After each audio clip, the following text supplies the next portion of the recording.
Comme on l'a vu précédemment, Mars a connu la période du grand bombardement tardif. Cette période l'a défiguré en laissant des traces de ce champ de bataille désastreux pour le visage de la planète rouge. Salut à toi, jeune spationaute, aujourd'hui on va s'intéresser aux paysages et aux reliefs martiens. Vous êtes prêts? C'est parti.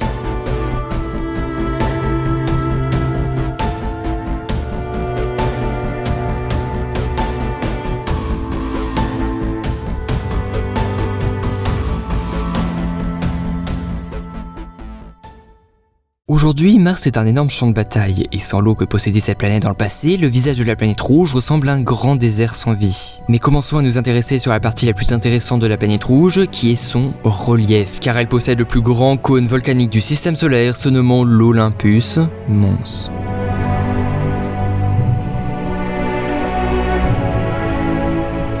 Ce volcan est le plus haut de la planète rouge avec ses 22 500 mètres d'altitude et 600 km de diamètre. Pour vous donner une idée de grandeur, la plus haute montagne de la Terre est l'Everest et culmine à 8845 mètres d'altitude. Le mont Olympe est donc presque 3 fois plus grand que l'Everest et pourrait contenir l'ensemble de la chaîne de l'Himalaya, ce qui fait passer les reliefs de la Terre comme minuscules. Ainsi, ce volcan n'est sans doute pas éteint, mais simplement endormi. D'autres volcans géants sont présents sur Mars comme le mont Arsia avec ses 17,7 km d'altitude ou encore le mont Ascraeus avec ses 18 km de hauteur.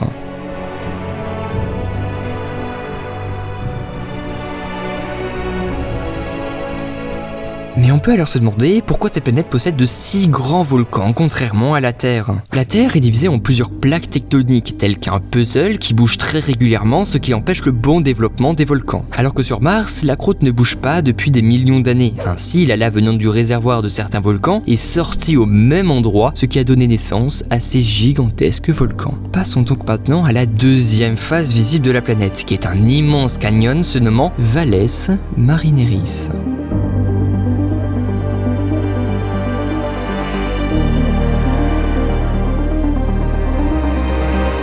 Ce canyon, ressemblant à une gigantesque cicatrice, fait près de 3500 km de long pour 300 km de large et 7 km de profondeur. Ainsi, encore une fois, Mars détient le record du plus grand canyon du système solaire et l'origine de sa taille est encore une énigme pour les scientifiques. La plus probable est qu'elle pourrait être liée à l'activité volcanique, car elle est à proximité des plus grands volcans martiens.